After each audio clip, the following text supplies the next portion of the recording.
berlatar belakang sejarah Kesultanan Mataram, menggetarkan, mendebarkan, menggelorakan semangat, cinta, dan perjuangan umat manusia yang ingin menyibak misteri kehidupan ini. Cerita ini ditulis dan diolah oleh Bu Nergis Muriono, pengarah cerita dan naskah Agung Bahrodi, ilustrasi musik Haris Sabar, teknik dan montase Jamie Mumu, dengan sutradara Ferry Fadli. Kali ini mengetengahkan episode ke-10 dengan judul Luka Durjana.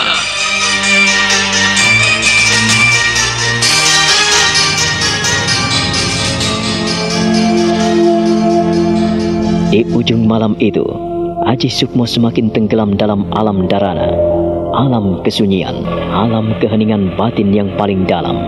Ia kini menyusuri kembali, di mana ia melihat istana perayangan yang begitu elok, indah dan megah. Sebuah istana yang semuanya dihiasi dengan emas, intan dan permata. Sebuah alam dewangga yang belum pernah ia lihat di alam nyata. Aji Sukmo semakin khusyuk bersemadi. Ia melihat Ki Ageng Joyokusumo, Dewi Maya, dan Dewi Kesuma, juga seorang bocah kecil yang bernama Risang Kusumo. Bayi kecil dalam pangkuan ibunya itu menjerit melengking tinggi sekali. Hal itu mengetuk Aji Sukmo hingga alam darananya kian melambung. Kini ia menyusuri tapak-tapak hitam di istana perayangan.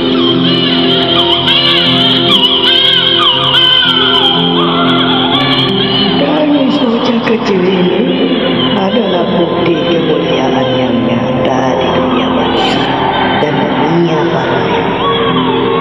Di dunia penuh kemuliaan, Aji Sukmo, anakku, janganlah tanggung-tanggung dalam melangkah. Kemarilah, gendonglah anakku. Dia merindukan kehadiran.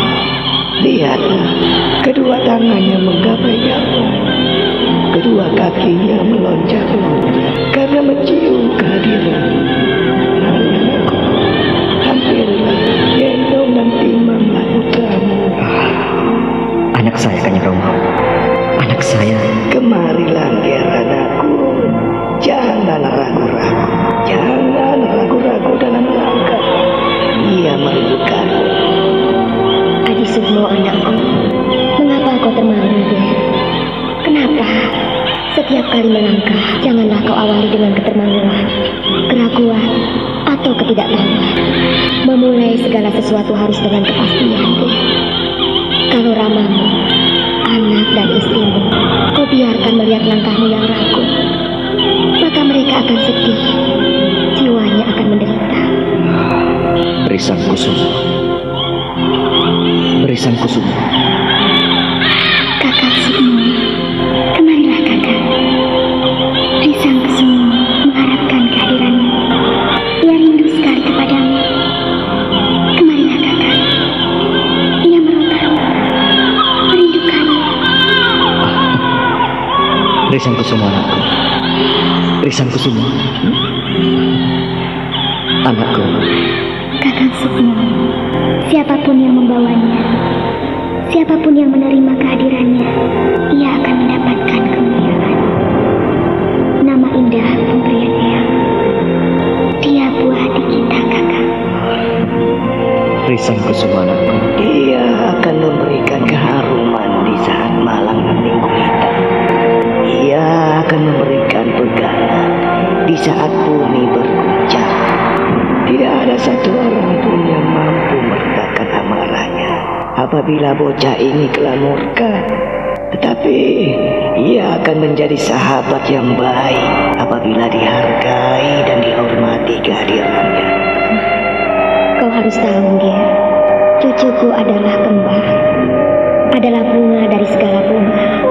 Dia adalah lambang kebesaran dan keagungan, lambang kemuliaan di dua dunia yang telah menyatu, yang telah kita bina, Ger. Risang Kusumo. Risang Kusumo. Dia buah hati kita, kakak.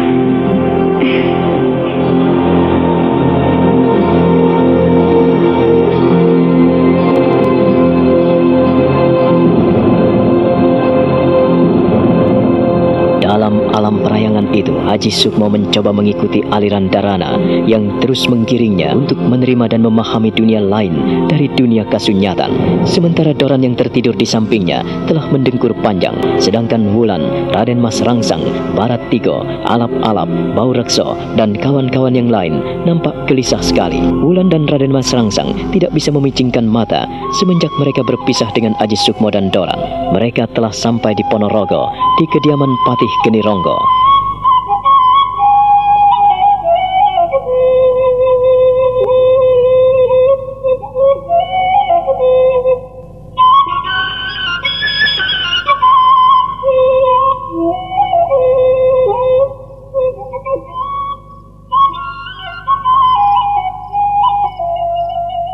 Mengapa kalian tidak tidur? Kalian membutuhkan istirahat panjang, anak-anakku. Kami telah siap dengan apapun yang terjadi. Sebab kami telah melihat sejauh mana orang-orang Portugis, orang-orang Belanda, orang-orang Spanyol yang sudah melintasi Malaka. Mereka telah mendirikan loji-loji besar dan ingin mengembangkan kekuasaan mereka di wilayah Jawa Dwipa. Kecurigaan kami semakin besar saat mereka memasuk senjata di Surabaya. Tetapi kalian tidak perlu merisaukannya. Tidak merisaukannya bagaimana, Paman Geni Ronggo? Perbentengan Surabaya sangat kuat, dan kini bertambah dengan beberapa meriam, cetbang, dan senjata berat lainnya, sumbangan dari orang-orang barat. Kita kalah jauh dengan mereka. Ya, tetapi Eyang Giri adalah sesembahan para kaula di Jawa Dwipa ini, Wulan. Kita tidak perlu cemas memikirkannya. Eyang Giri pantang untuk berperang kecuali menjalankan jihad. Tetapi Eyang Giri di sini tidak akan pernah melakukan peperangan. Dia adalah hamba Tuhan, pemeluk teguh yang cinta kedamaian, ketentraman, dan kenyamanan. Eyang Giri paling tidak suka melihat orang berperang. Ya, disinilah Paman merasakan bagaimana kewibawaan dan kebijaksanaan beliau. Yang murka nampaknya adalah anak-anak muda yang mengelilinginya. Itulah yang berpengaruh di Sedekari saat ini. Surabaya bergolak karena pengaruh pemikiran anak-anak muda yang tidak memperhitungkan persaudaraan dan keselarasan yang selama ini terbina dengan baik.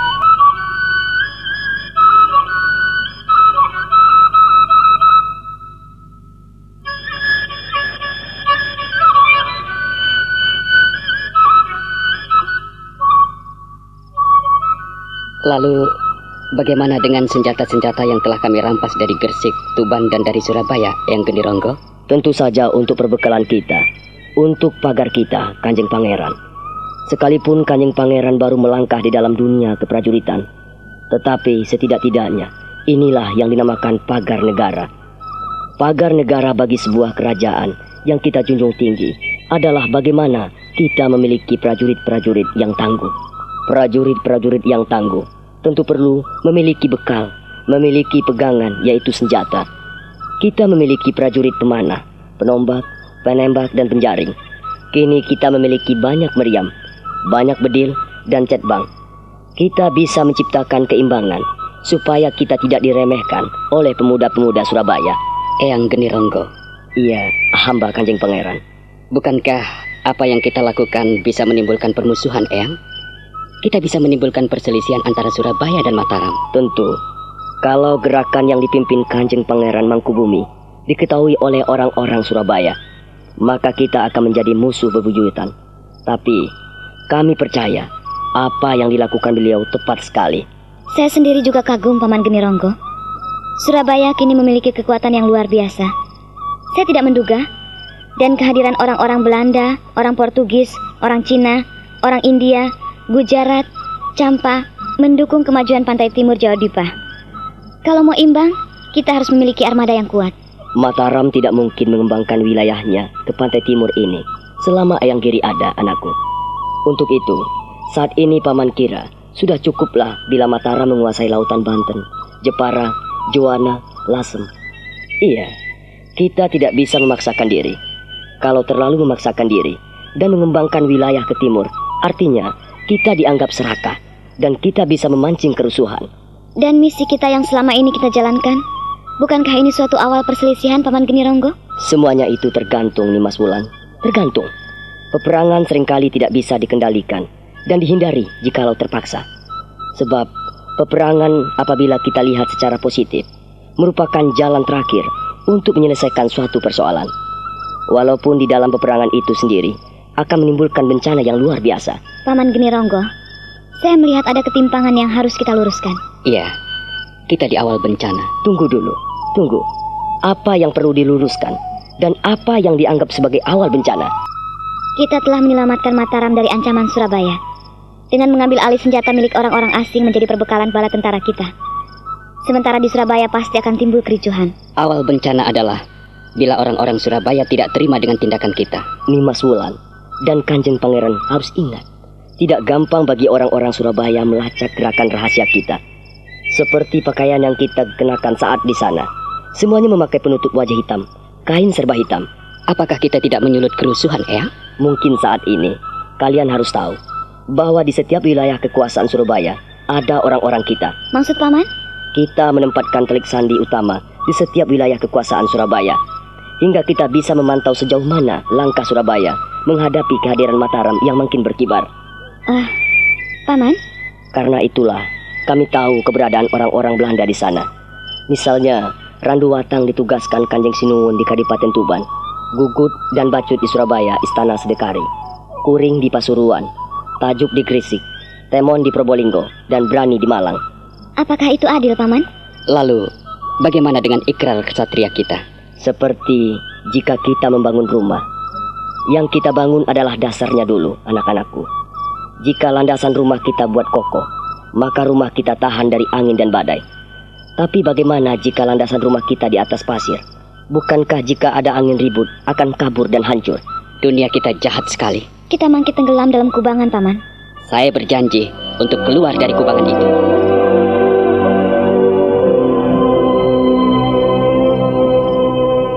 Menurut Paman sendiri, apa yang sebaiknya kami lakukan? Nimas Wulan sudah tepat untuk melangkah lebih jauh dengan Mataram. Ya, kalau mau mencontoh tentu saja apa yang dilakukan oleh Paman Panji Wirobumi. Itu bagus sekali. Kanjeng Pati Panji Wirobumi memiliki wawasan yang luas. Beliau sudah tua, tapi arif. Bisa menerima pemikiran yang muda, tetapi sulit membiarkannya begitu saja. Jadi kalau boleh dikatakan, ngeculke endase, digocei buntute. Kanjeng Pati Wirobumi melepaskan kepala, tetapi memegang ekor kita. Suatu upaya yang bagus sekali, Paman. Sebab dengan demikian kita tidak akan mengumbar hawa nafsu kita. Kalau kita punya keinginan, bisa terkendalikan dengan baik. Ada yang mengarahkan, ada yang mendorong dan mendukung. Itu makna yang positif yang ditempuh Paman Panji Wirobumi selama ini. Tetapi nampaknya Kanjeng Pangeran Jayorogo tidak puas dengan nasihat dan petunjuknya. Kau tahu itu? Iya, Paman. Saya mengerti semua itu. Pelajaran masa lalu di Ponorogo yang telah lewat hingga Kanjeng Pangeran Jayorogo Kedhuwung dan dibuang ke Nusa Kambangan, itu menjadi pelajaran yang berarti buat kalian yang masih muda-muda. Paman Jayorogo orangnya serakah, sehingga kami tidak boleh mencontohnya. Itulah hidup, dan Mas Rangsang. Angger Mas tahu, hidup ini seringkali dihiasi dengan keserakahan, kemabukan, kemunafikan, sehingga manusia lupa akan dirinya sendiri. Paman Jayorogo sudah mempunyai tempat yang enak. Kenapa mesti memberontak pada Kanjeng Romo? Itulah, Tampo Guno Misik Nabi. Kami berusaha menasihati dan mengingatkan pamanmu. Tak didengarkan. Nah, apa yang kita hadapi dengan Surabaya ini pun sama. Tetapi Surabaya adalah saudara tua Mataram. Surabaya memiliki wilayah kekuasaan sendiri. Mataram demikian pula. Hanya saja dalam hidup bernegara yang berdampingan seperti ini, kita bisa saling mengadu kekuatan karena hadirnya orang-orang asing di salah satu pihak. Seandainya orang-orang Belanda dan orang-orang Portugis itu mau bekerja sama dengan Mataram, bagaimana Paman Geni Ronggo? Iya, apakah Eyang bisa menerimanya? Kami tidak tahu persis. Yang jelas, selama ini orang-orang Barat, Portugis, Belanda, Spanyol, banyak yang bekerja sama dengan orang-orang Surabaya. Mereka memiliki markas di Malaka. Loji-loji mereka cukup besar untuk menampung barang-barang yang disuplai dari Surabaya.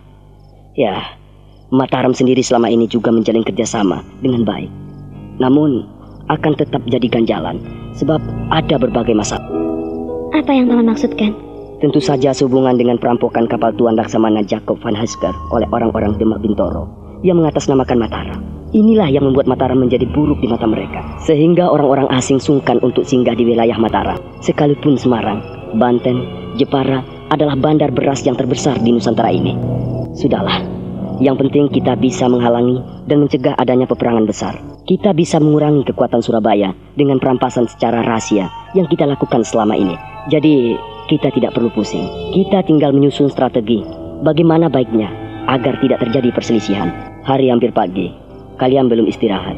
Istirahatlah. Baik, Paman. Terima kasih atas nasihat dan pengarahannya. Istirahatlah. Paman juga sudah lelah.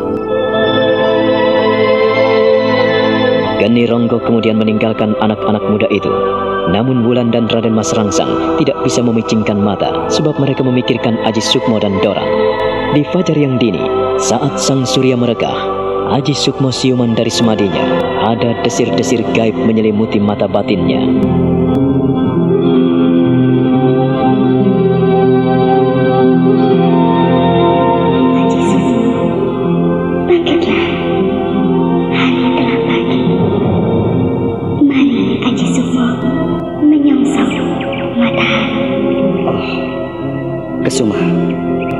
Kesuma, Dewi Kesuma, Sukmo, Doran. Ada apa, Mo? Tidak ada apa-apa, Doran. Ayo, kita bangun. Hari sudah pagi. Kita harus segera pergi ke Ponorogo. Sukmo, kau ini ada apa sebenarnya, Mo? Kalau bicara kok tidak pernah jelas, Mo. Bicara selalu dipotong-potong dan tidak pernah dilanjutkan. Mo, kau ini kenapa, Mo? Tidak ada apa-apa. Ayo, kita harus cepat bangkit. Ayo, cepat pergi dari sini. Sukmo, mengapa kamu tidak mau berterus terang kepada aku, Mo? Tidak ada apa-apa. Aku hanya ingin mengingatkanmu kalau kita harus segera pergi dari sini. Aji Sukmo, aku telah bersamamu. Kaulah suamiku. Mari menyongsong matahari. Aku belum mengerti sepenuhnya, Dewi Kesuma. Apa sebetulnya yang kau inginkan? Aji Sukmo, aku adalah istrimu. Kaulah suamiku. Kita telah bersama. Mari menyongsong matahari. Kesuma, Dewi Kesuma. Mo, Sukmo, ayo. Tadi ngajak pergi, sekarang malah bengong sendiri. Ayo, Mo. Iya, Doran. Iya, ayo. Aji Sukmo benar-benar gugup dan linglung sekali. Doran menariknya dan mereka segera meninggalkan hutan Sedekari. Setelah tahu banyak hal di sana, mereka segera meninggalkan hutan Sedekari menuju ke Ponorogo. Sementara itu di Ponorogo, Raden Mas Rangsang dan Wulan semakin dekat sekali. Mereka menantikan kehadiran Aji Sukmo dan Doran yang pagi itu belum sampai di sana. Saya senang sekali bisa bekerja sama dengan Den Ajeng Wulan. Saya banyak belajar untuk melangkah bagaimana keluar dari tembok istana. Hidup di luar istana barangkali menjadi beban bagi para pangeran dan putra-putri raja. Andaikan Nimas Pandansari mau ikut kita, pasti akan senang sekali. Nimas Pandansari adalah kesayangan Kanjeng Romo.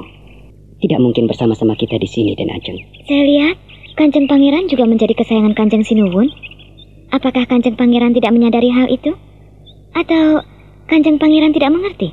Den Ajeng tahu, anak laki-laki beda dengan anak perempuan. Anak laki-laki, semua putra Kanjeng Romo diberikan kebebasan untuk melangkah. Kalau anak perempuan, ia harus hati-hati. Sebagai orang tua yang baik, harus mengawasi anak-anak perempuannya. Sebab anak perempuan bisa menimbulkan malapetaka. Itu tergantung, Kanjeng Pangeran.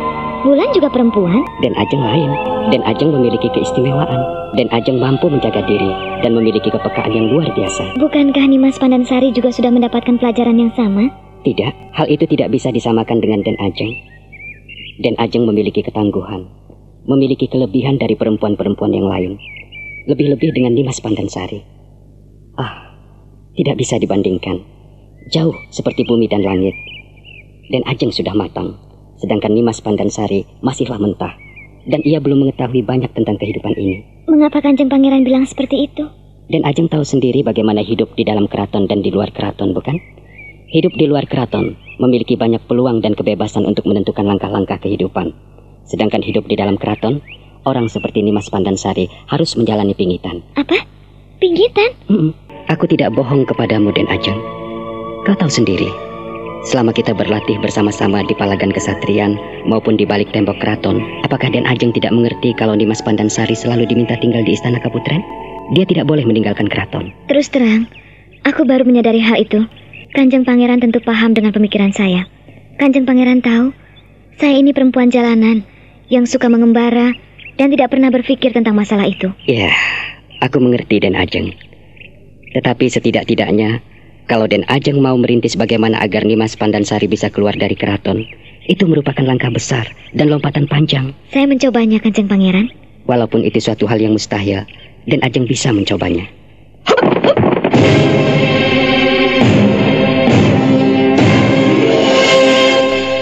Wulan, Kanjeng Pangeran? Kanjeng Pangeran. Doran, Sukmo, sampai kemana saja kalian? Kami menanti kedatangan kalian. Mengapa sampai menginap?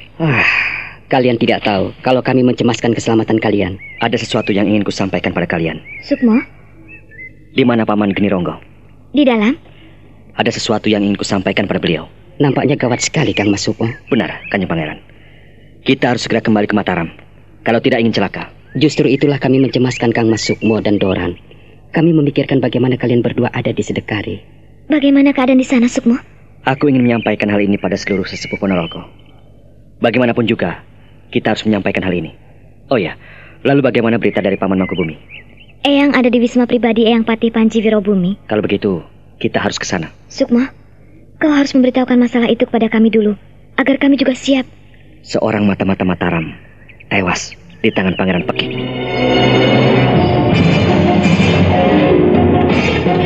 Raden Mas Rangsang, Wulan, Doran dan kawan-kawan mereka menjadi terkejut mendengar berita yang disampaikan Aji Sukmo.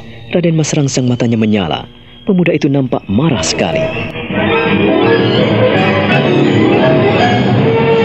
Kenapa Kang Mas Sukmo tidak mau melindungi telik sandi kita? Bukannya tidak mau, Kanjeng Pangeran, tetapi keadaan tidak memungkinkan. Kalau sampai kami muncul dan menghadang orang-orang Surabaya, tentu saja rahasia kita terbongkar. Kalau begitu, kita harus menyampaikan hal ini pada Patih Panji Wirobumi. Ayo kita ke sana. Tunggu dulu. Ada apa, Kanjeng Pangeran? Bagaimana kalau kita kembali ke Surabaya? Kita masuk ke Istana Sedekari dan kita culik Pangeran Pekik. Jangan, Kanjeng Pangeran. Kita harus bijaksana. Yang menentukan mati atau hidup orang-orang Surabaya adalah Eyang Mangkubumi. Kita harus menyampaikan hal ini. Ada apa? Mengapa kalian diam setelah aku datang? Katakanlah, bagaimana perjalananmu, Aji Sukmo? Dan kau, Pendekar Linglung? Kalian tidak perlu menyembunyikan sesuatu di hadapanku. Apa yang terjadi pada diri kalian juga menjadi tanggung jawab kami. Apakah kalian sudah tidak percaya padaku? Aku yang membawa berita penting dari Surabaya ke Istana Mataram, mempertaruhkan nyawa dan segenap hidupku. Apakah itu tidak cukup? Sukmo, sampaikanlah. Ampunkan, Paman Geni Ronggo. Salah seorang telik sandi yang bernama Bacut telah tewas di tangan orang-orang Sedekari.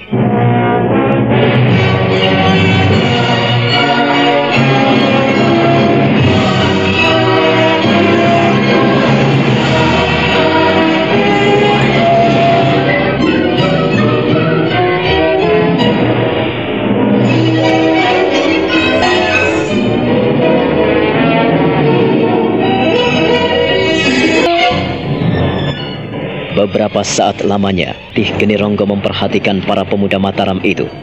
Lalu ia mengangguk-angguk dan kemudian mendekati Aji Sukmo.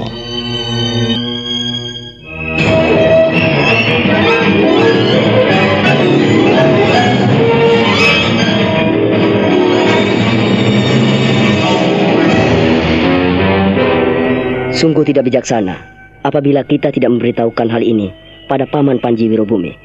Kita harus menyampaikan hal ini pada Kanjeng Pangeran Mangkubumi. Ayo, kita harus bersama-sama menuju ke Wisma Paman Patih Panji Wirobumi.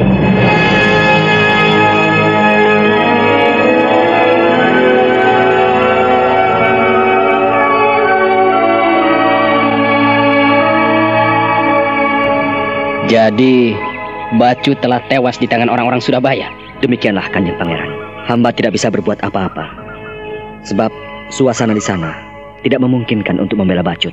Mengapa sampai Bacut terbunuh? Ini suatu penghinaan. Tetapi bagaimana keadaan telik sandi itu hingga sampai terpedaya? Hamba menyaksikan sendiri. Setelah disiksa, Bacut nampak mendelik. Bibirnya mengeluarkan busa berwarna hijau. Apakah ia tidak membocorkan rahasia istana? Hamba pikir tidak, Kanjeng Pangeran. Sebab hamba melihat sendiri bagaimana ia disiksa begitu berat. Sampai akhirnya ia menelan ramuan racun yang biasa dibawa oleh para telik sandi Mataram. Baiklah kalau begitu. Hal ini jangan sampai terdengar di telinga Kanjeng Sinuwun. Aku berpesan supaya kalian merahasiakan hal ini. Mengapa begitu, Eyang? Kalau Eyang Mangkubumi tidak memberitahukan hal ini pada Kanjeng Romo, Kanjeng Romo bisa murka. Cucuku Angger Mas Rangsa, ketahuilah.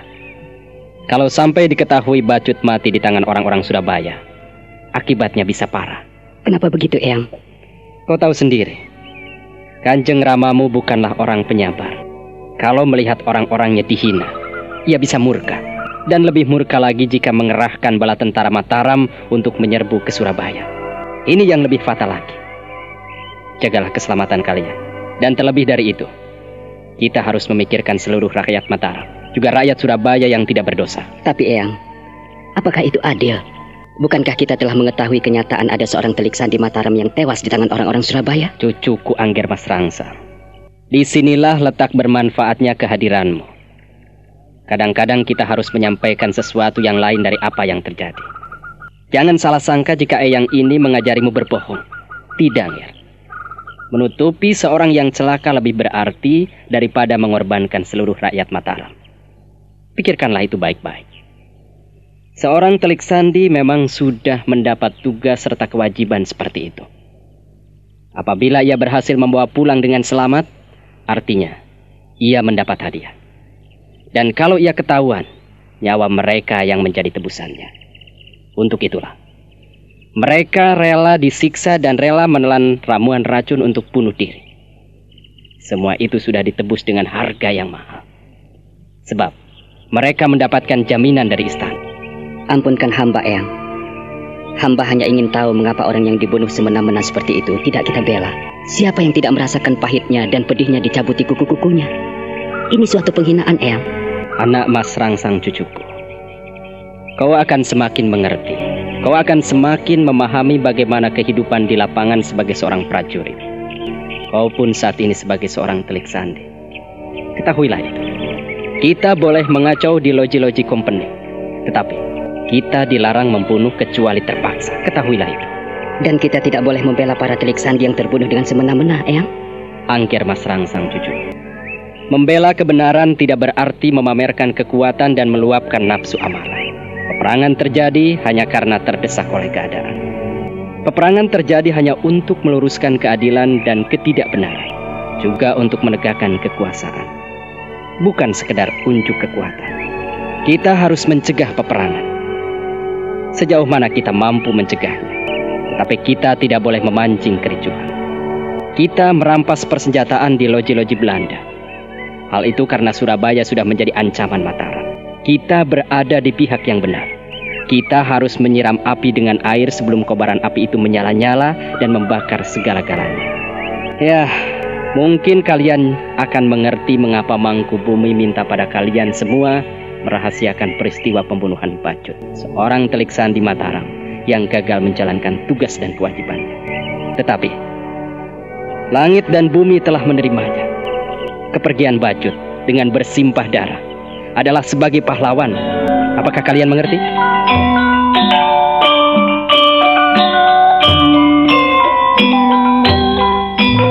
Siang itu, Aji Sukmo dan kawan-kawannya disertai Patih Genironggo menuju ke tempat Patih Panji Wirobumi.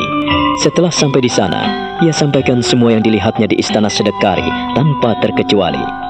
Mendengar berita itu, Pangeran Mangkubumi amat murka, namun ia minta agar seluruh anak buahnya mengendalikan diri dan jangan membocorkan masalah itu sampai ke telinga sang raja. Pandang mata Pangeran Mangkubumi berkilat-kilat memperhatikan seluruh anak buahnya. Aji Sukmo dan kawan-kawannya hanya menunduk. Ruangan itu menjadi hening dan sunyi. Para sesepuh Ponorogo hanya diam dan mengangguk hormat pada orang utama Mataram itu. Semoga kalian mengerti dengan apa yang kusampaikan ini. Merahasiakan sesuatu yang terjadi bukan berarti suatu kebohongan. Tidak. Tetapi inilah hukum prajurit. Seorang prajurit memilih mati daripada dikhianati. Seorang prajurit juga akan terus melangkah sampai tetes darah penghabisan jika ia dikhianati. Ia pun pantang mengkhianati Aku di sini tidak mengajarkan kebohongan pada kalian. Tidak. Tetapi demi kebaikan bersama. Apakah kalian mengerti? Hamba Eyang Mangkubumi. Bagus. Bagus jika kalian mengerti.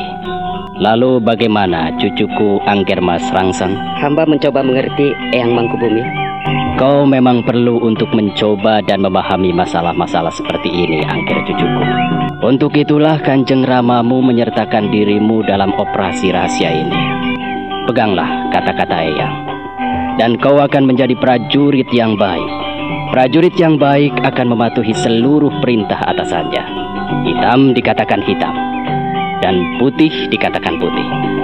Kalau pemimpinnya menginginkan sesuatu, ia harus mematuhinya. Apabila tidak mematuhinya, maka bencana akan datang menimpa orang-orang yang tidak berdosa. Aku tidak akan mengabaikan para sepuh yang ada di Ponorogo ini. Saya minta Eyang Panji Wirobumi sudi menyampaikan sesuatu mengenai masalah ini. Silahkan Paman Panji Wirobumi. Terima kasih, karena Kanjeng Pangeran masih mau mendengarkan saya. Assalamualaikum. Masalah seperti ini memang pelik sekali. Sebagai sesepuh, tentu saudara-saudara tahu, hanya bisa memberikan pertimbangan, pemikiran, dan pengarahan. Tidak diperkenankan memaksa. Apa yang dianjurkan Kanjeng Pangeran Mangkubumi benar adanya, dan itu bisa dimengerti dan dipahami di dalam kehidupan prajurit. Kematian Bacut sebagai seorang pahlawan. Dia telik sandi yang berhasil menjalankan tugasnya dengan baik. Seorang telik sandi memang ditugaskan untuk itu. Kalau Kanjeng Pangeran Rangsang belum begitu mengerti, namun suatu ketika akan memahami juga dan menerima hal ini. Lebih-lebih, Kanjeng Pangeran Rangsang baru pertama kali mengalami dan melihat hal-hal seperti ini. Dalam kehidupan prajurit, kebersamaan lebih penting daripada kepentingan pribadi lepas pribadi. Apabila nanti Dewan Penasehat dan Kanjeng Sultan sendiri menghendaki penjelasan tentang lenyapnya telik sandi Mataram yang penting, saya pikir nanti bisa dijelaskan. Dan Kanjeng Pangeran Mangkubumi tahu bagaimana menghadapi masalah itu. Kalian anak-anakku, cucu-cucuku, kalian adalah tulang punggung Mataram. Kepada kalianlah kemudaan dan keperkasaan hidup. Kepada kalianlah masa depan Mataram dibebankan. Hanya itu yang bisa hamba sampaikan, Kanjeng Pangeran. Terima kasih. Wassalamualaikum.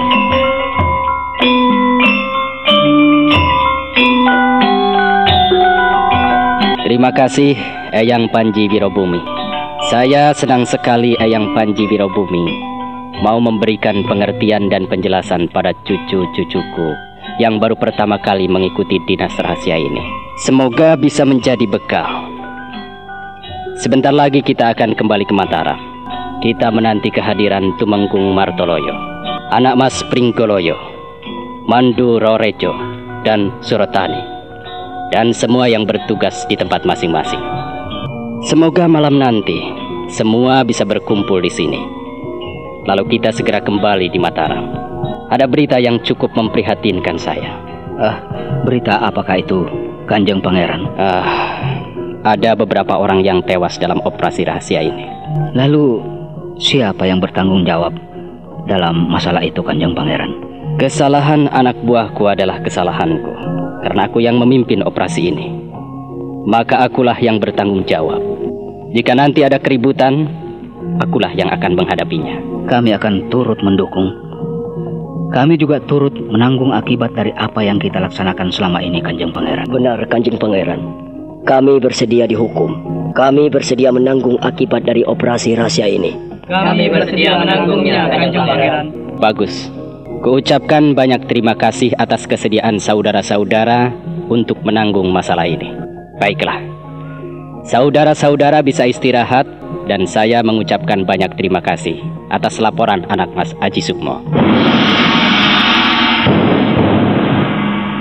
Setelah Pangeran Mangkubumi menyampaikan kata-kata terakhirnya, semua yang hadir di ruang pribadi Kanjeng Pangeran Wirobumi pun segera meninggalkan tempat masing-masing. Mereka beristirahat di Wisma Kepatihan sambil menikmati hidangan siang. Sementara itu, di Istana Sedekari Surabaya, Sunan Giri Raja Agung yang bijaksana itu menerima orang-orang Belanda yang tidak terima karena loji dan gudang persenjataan mereka dikacaukan oleh orang-orang aneh.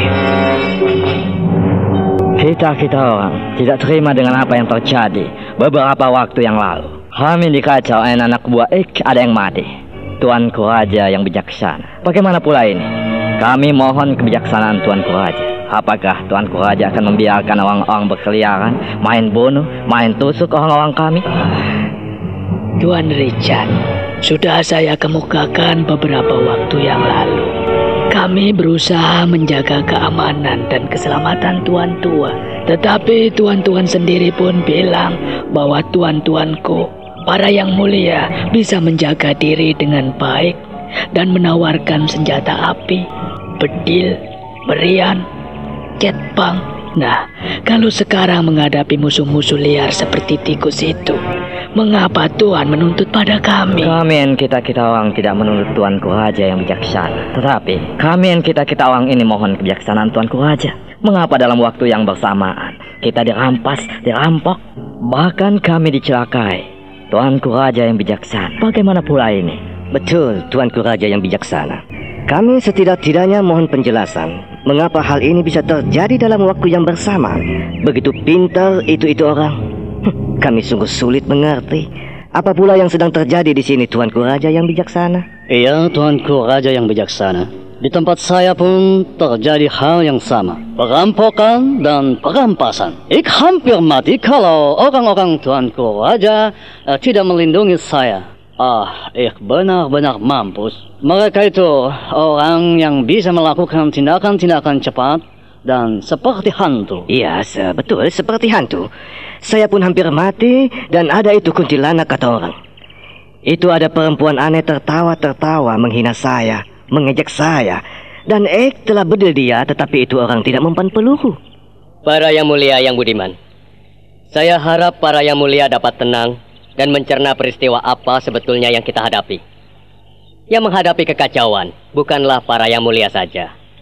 Perlu diketahui, di Istana Sedekari ini, kami pun telah menangkap seorang penjahat.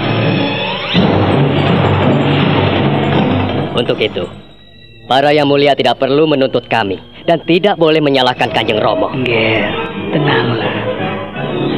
Para yang mulia, yang saya hormati, saya ini sudah tua. Mata saya pun telah rabun. Tidak mampu melihat para yang mulia dengan jelas. Benar, memang dalam waktu yang sama kita menghadapi permasalahan yang serupa. Ada pengacau mengotori wilayah saya. Sesuai dengan perjanjian kita, akan saling bahu-membahu, bantu-membantu. Saya tidak mau curang. Saya tidak mau memberikan sesuatu yang timpang pada para yang mulia. Harapan, janji, keinginan, dan impian adalah sesuatu yang selalu kita dambakan.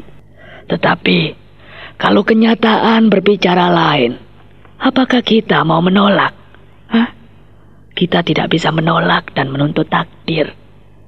Peristiwa naas yang kita alami bersama, mengapa tidak kita cari jalan keluarnya yang terbaik? Tetapi para yang mulia seakan-akan menuduh, menuntut, dan menginginkan kami membereskan semuanya. Ya, memang sebagai pemerintah di sini, saya bertanggung jawab atas kerusuhan yang terjadi. Tetapi, adalah tindakan picik apabila menyalahkan sahabat. Oh, nih. Kami tidak menyalahkan Tuan. Tuanku Raja yang bijaksana tidak bersalah. Tetapi kami ingin mohon penjelasan. Kita orang sangat sedih, Tuan. Kami susah, Tuanku Raja yang bijaksana. Kami menanggung derita dan kerugian yang amat besar. Itulah yang membuat kami datang ramai-ramai ke sini, Tuanku Raja yang bijaksana. Seperti semula, kami selalu datang bersama untuk berbincang-bincang dan saling bertukar itu pikiran. Dan untuk itu pula, maafkan kami bila kami seakan-akan menuntut Tuanku Raja yang bijaksana. Tetapi bagaimana dengan orang-orang saya yang mati dengan mata tertinggal? Apa pula ini? Kami sungguh tidak mengerti. Ik tidak mengerti sama sekali. Hidup dan mati hanya di tangan Yang Maha Kuasa. Mengapa Yang Maha Kuasa tidak mencabut nyawaku yang telah rabun ini? Yang Maha Kuasa memberikan hidup agar yang memiliki hidup itu menjalankan fungsinya, para Yang Mulia. Dan kita tidak bisa sewenang-wenang dalam menjalankan hidup dan kehidupan. Semoga para Yang Mulia mengerti.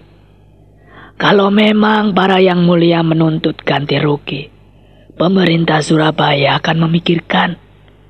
Tapi sejauh mana sampai saat ini?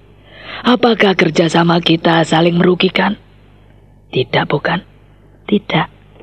Tuan bilang, "Nek, apakah para Yang Mulia susah untuk menerima kerjasama kami dan menuduh kami ada di balik semua peristiwa itu?" Tuanku Raja yang bijaksana, jangan salah paham. Kami datang kemari mohon penjelasan.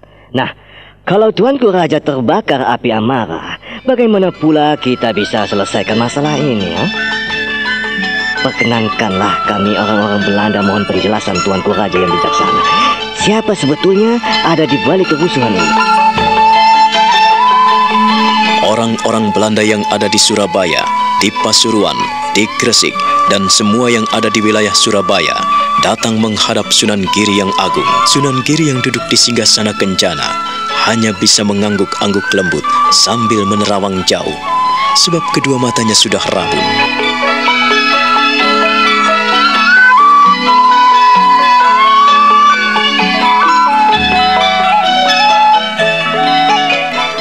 Disinilah sebetulnya saya ingin mendapatkan penjelasan dari para Yang Surabaya pada saat ini memang sedang berkabung.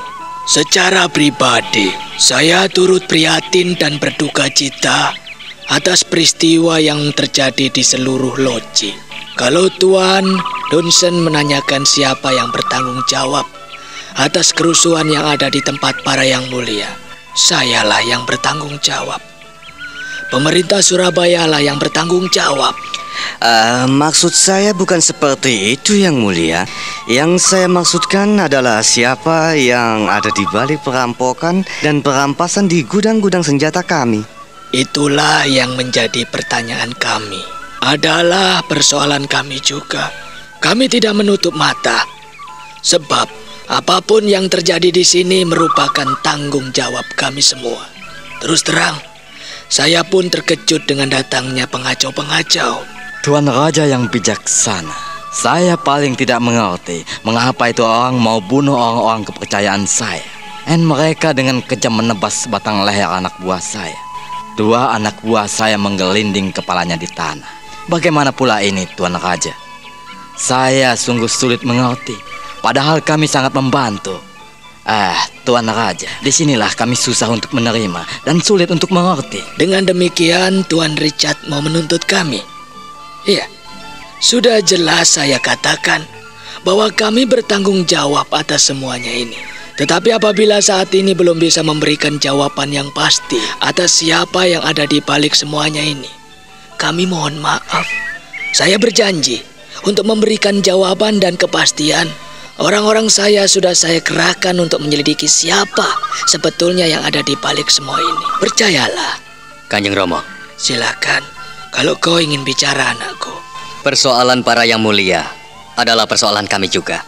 Sejak kami menangkap seorang telik sandi, kami telah menyebarkan orang-orang terbaik kami. Kalau para Yang Mulia mendesak kami, saya kira itu tidak pada tempatnya. Kami bersusah payah untuk mencari keterangan dan menyelidiki apa yang terjadi. Para Yang Mulia tahu bahwa Surabaya memang daerah yang genting.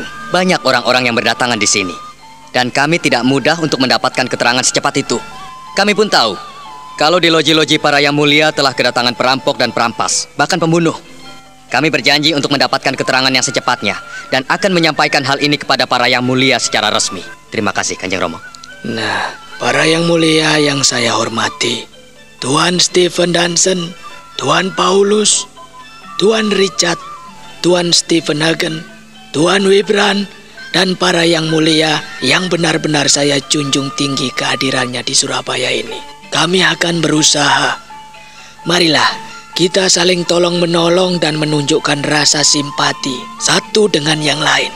Kita tidak bisa saling menuduh. Kita tidak bisa saling membunuh di antara teman. Kita tidak perlu bersih tegang seperti ini. Mari kita bahu-membahu. Tuanku Raja yang bijaksana, apabila masalah ini tidak kami dapatkan kejelasan, maka untuk bantuan-bantuan senjata selanjutnya kami tunda. Barangkali benar apa yang dikatakan Tuan Richard.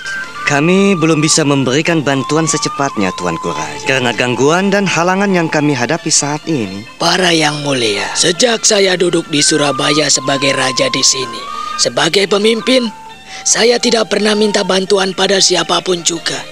Kehadiran para yang mulia di sini adalah atas kerjasama yang baik. Para yang mulia yang menawarkan kepada kami. Para yang mulia sendiri yang berjanji dan para yang mulia sendiri yang patut memikirkan dan melaksanakannya. Tidak apa. Saya tidak keberatan. Kerjasama yang baik tentu atas bagaimana kerelaan dan ketulusan kita menerima dan memberi. Saling bahu-membahu. Dan jika para yang mulia menarik janji itu, saya secara pribadi dan pemerintah Surabaya tidak keberatan.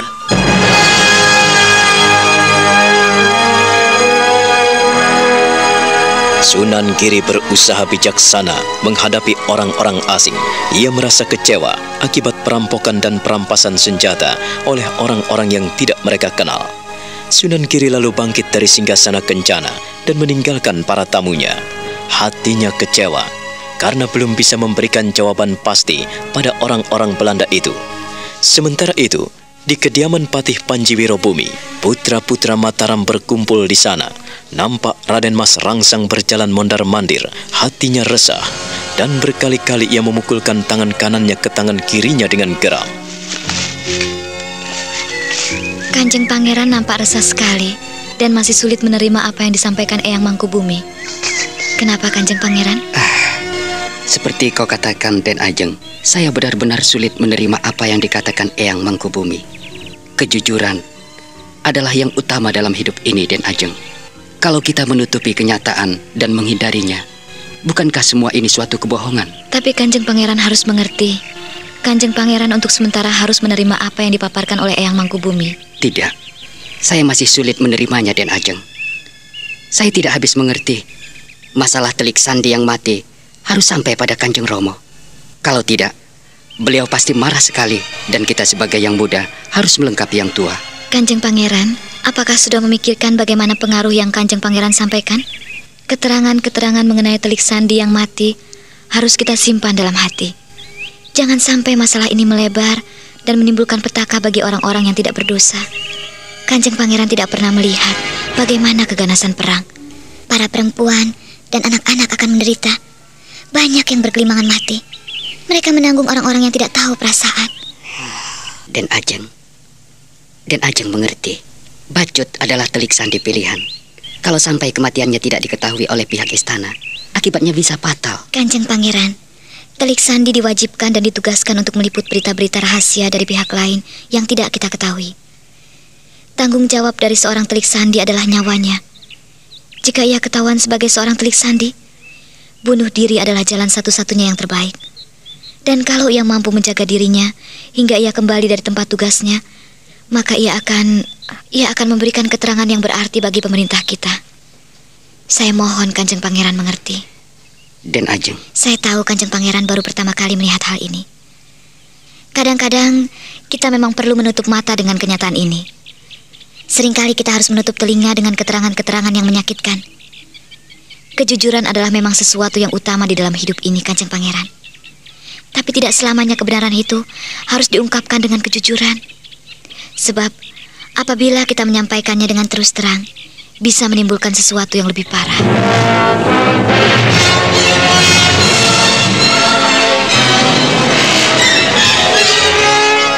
Tapi kalau kita sudah belajar menutupi kejujuran dan ketulusan, apabila kita selalu menutupi kenyataan, kita akan hidup dalam kebohongan dan kita akan menginjak-injak kebenaran itu sendiri. Jika kebenaran itu telah diinjak-injak, maka keadilan itu pun sirna. Apakah Den Ajeng Wulan memahami hal ini? Sejak lama saya belajar untuk mengerti dan memahami Kanjeng Pangeran. Memang ada yang mengganjal dalam hati dan pikiran saya. Akan tetapi, setelah saya bolak-balik berpikir dan merenungkan, akhirnya saya mengerti juga. Mengerti? Ya, mengerti sekaligus memahami keberadaan penguasa dan kekuasaan, tugas dan kewajiban seorang prajurit Telik Sandi. Maksud Di Ajeng? Seorang prajurit Sandi berkewajiban menjalankan tugas-tugasnya tanpa diketahui pihak manapun. Jika dalam keadaan terjepit dan tak mampu melawan ataupun melepaskan diri, jalan yang terakhir adalah menelan racun. Itu aku tahu.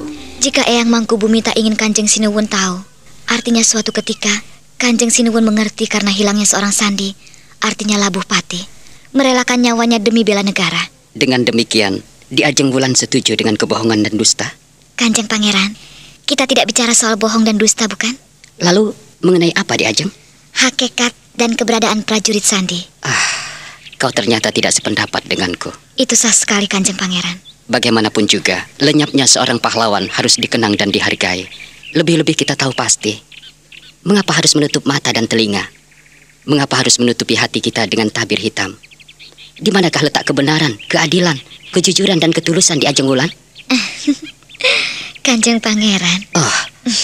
Mengapa Den Ajeng tersenyum dan tidak bisa menerima pemikiran saya?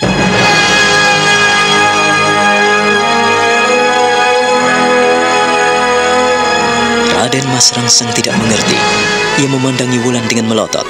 Ia tidak mengerti mengapa Wulan justru tersenyum dan memandang balas pandang matanya. Raden Mas Rangsang berkali-kali menggelengkan kepala dan menggigit bibirnya sendiri. Rahangnya nampak menonjol. Ia memendam sesuatu kekecewaan yang amat dalam.